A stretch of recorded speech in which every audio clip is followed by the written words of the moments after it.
3, 2, 1, go. Hey everyone, I'm Paul, Mr. Cleveland Warren, living in the city of Cleveland, in the state of Cleveland, in the United States of Cleveland.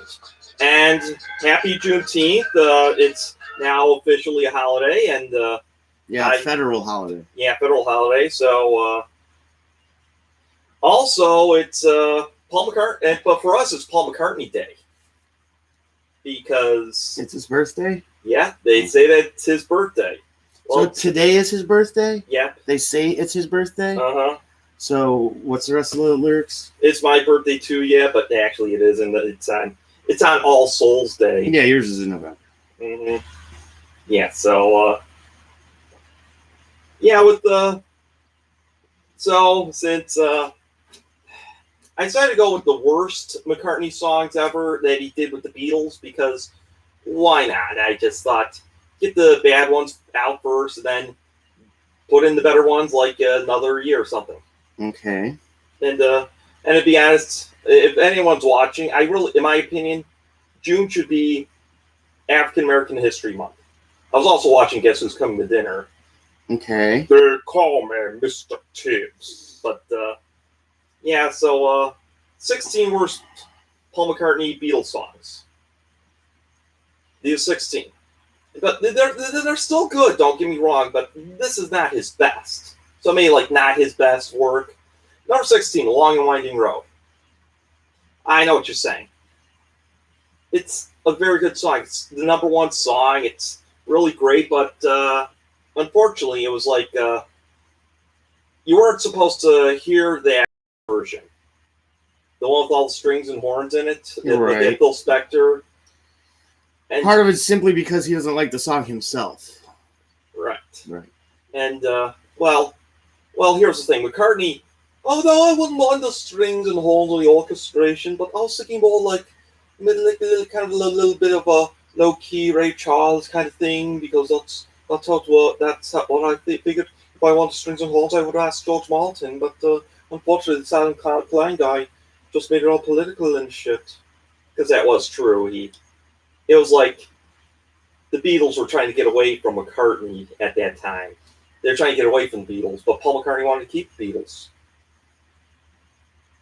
Exactly. And so they decided to take a simple, basic song, The Long and Winding Road, and just overkill it. And I don't think McCartney ever met Spector throughout his entire life. No. So they didn't even meet, huh? I really doubt it, because the whole Alan Klein scenario, because it was Klein's idea. And it's like, don't ever do that again. But he didn't listen, and McCartney sent his lads to court. And goodbye, Beatles. That's the reason why it made the list, because that song ended the Beatles. Number 15, Maxwell Silver Hammer. Now, John Lennon said, "Oh, this is a bunch of granny shit," because that's what he did say that. All right. And it was kind of a pain to work on, because McCartney wanted different kind of sounds, and this is it. But the interesting thing about it, this is one of the few songs that introduces the synthesizer. Right. The Moog. Yeah, this is which song?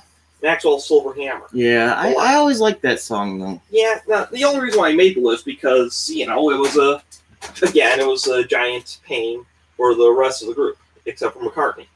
It was almost like he was starting to become Brian Wilson. Except he was not in bed. It's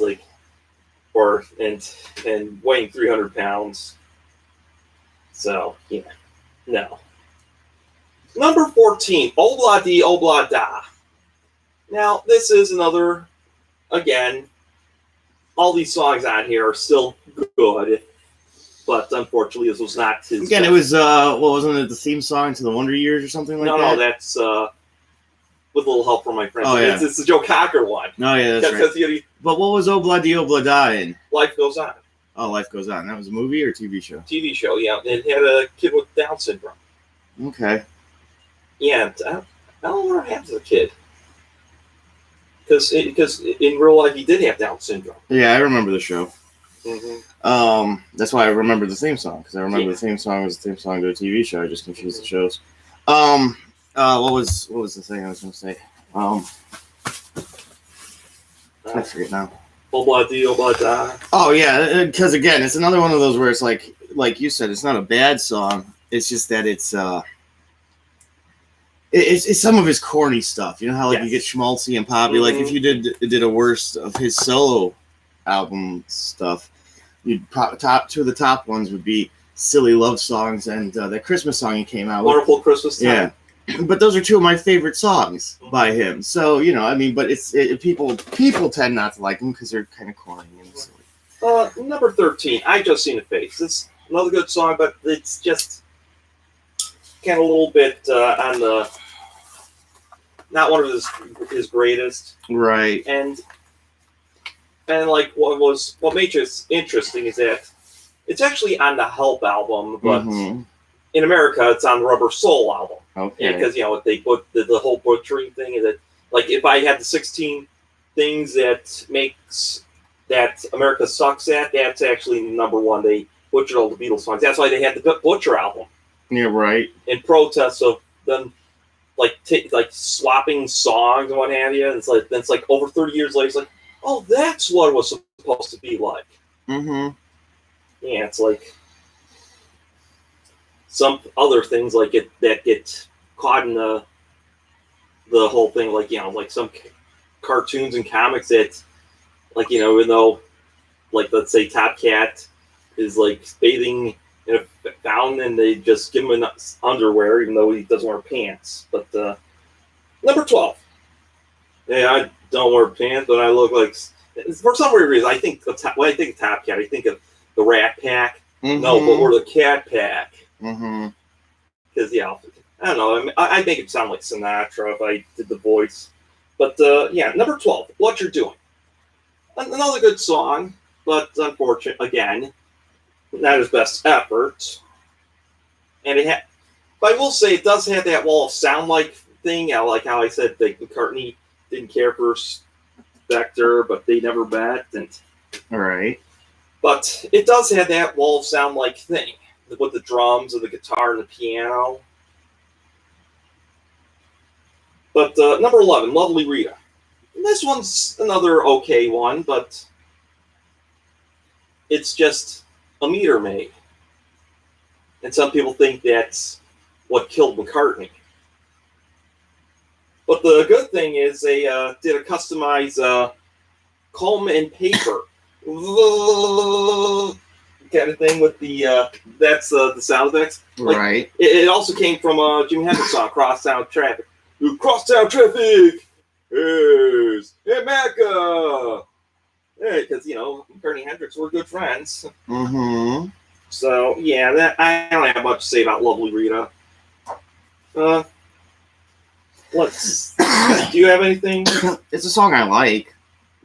It's just kind of strange that I mean, I haven't heard a bad song on this list yet, so that's why it's tough. You would figure the first half of it would be songs that are still pretty good, because it's tough to do the 16 worst Paul McCartney in the Beatles songs, because he still wrote a lot of good songs. Mm-hmm. Yeah, and they're still good too. Right. But like I said, this is not his best effort. That's what I'm saying.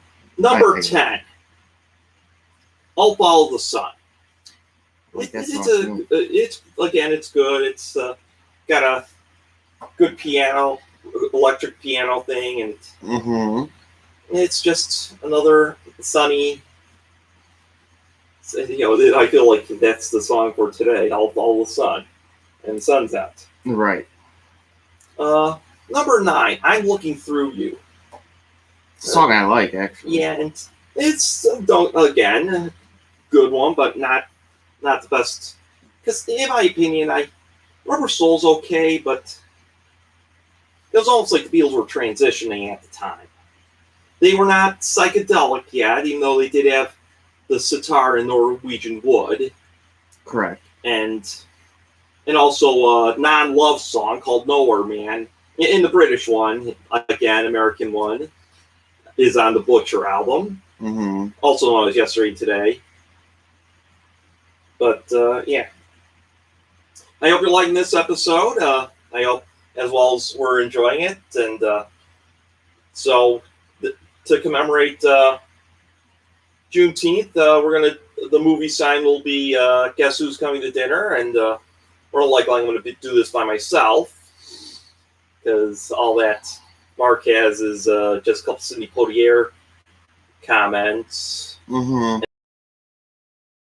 Spencer Tracy's final film, and Catherine.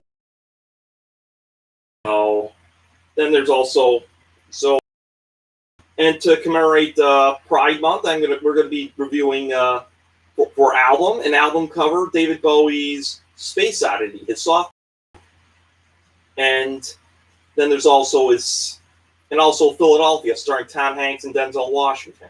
Right. And I'm gonna do 6 for my TV one. Next week's gonna be I'll mention that later, but we also got other shows which are gonna come soon as well. So like, subscribe, get notified, and Mark has a cowbell.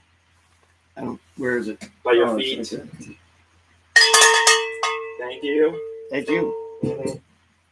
So, number 8. Tell me what you see. It's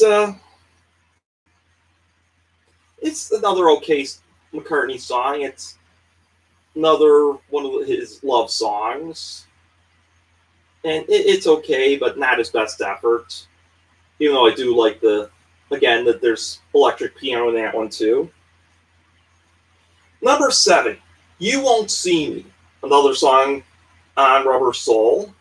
And good one, but not as memorable. And Malcolm Evans, also known as Mal Evans, he's just holding a organ note at the final verse.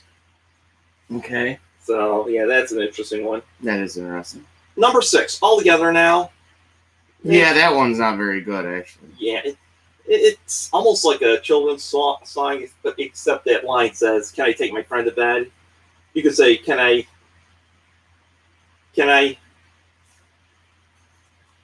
take my bear to bed?" Mm-hmm. Or toy to bed. Still sounds kind of bizarre too, but yeah. But I think that's the final song that has a harmonica in it. Okay. But it's kind of like a skiffle thing, and mm-hmm.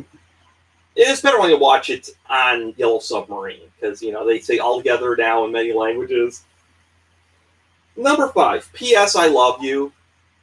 Okay song, but it's kind of got a bossa nova beat, and it's just one of Paul McCartney's early efforts.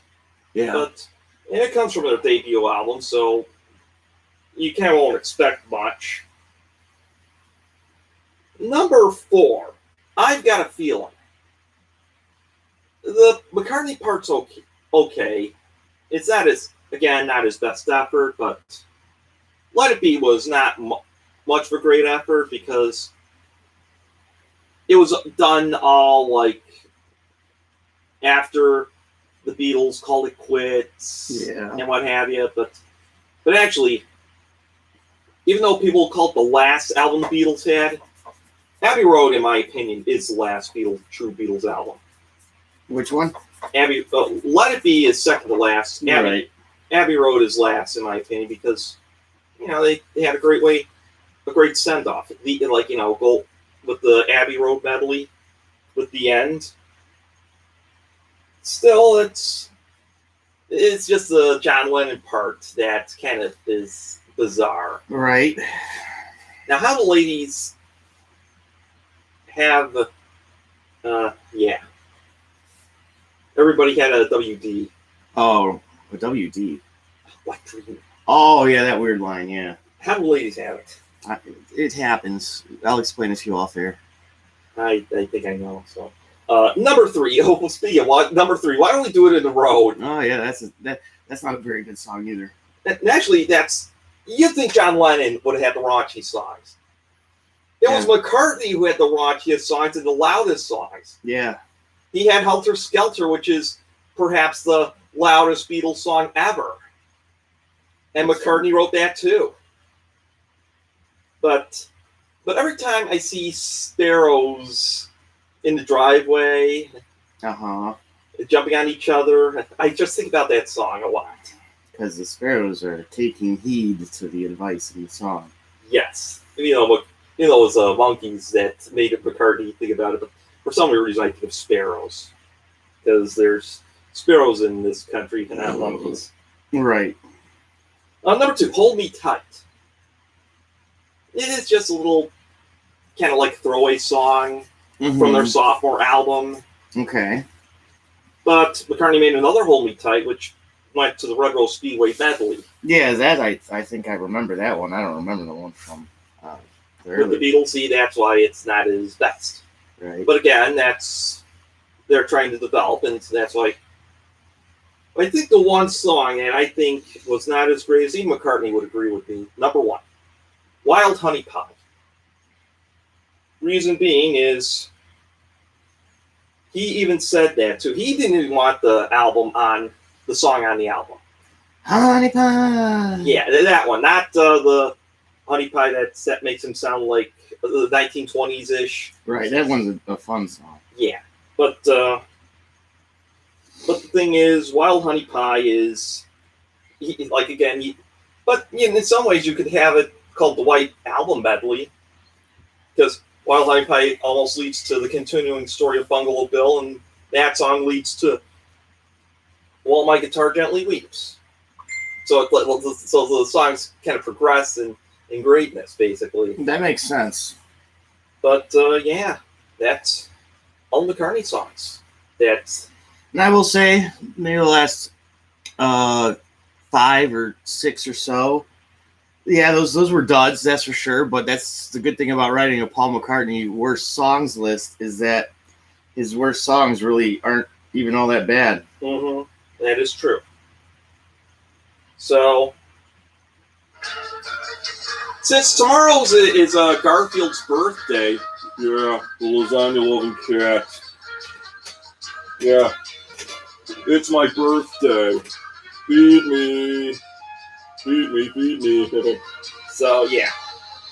I'm going to review my 16 favorite Saturday morning cartoons. Because Garfield had one too. So your 16 favorite Garfield cartoons is next week's? No, Saturday morning. Oh, tomorrow morning. No, not tomorrow morning. Next Saturday morning. No, next week. Oh, okay, next week. Who's on first? I got what you're saying.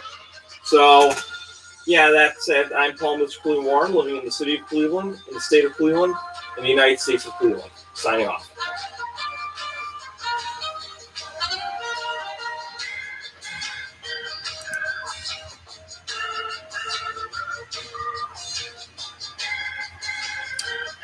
And we're clear.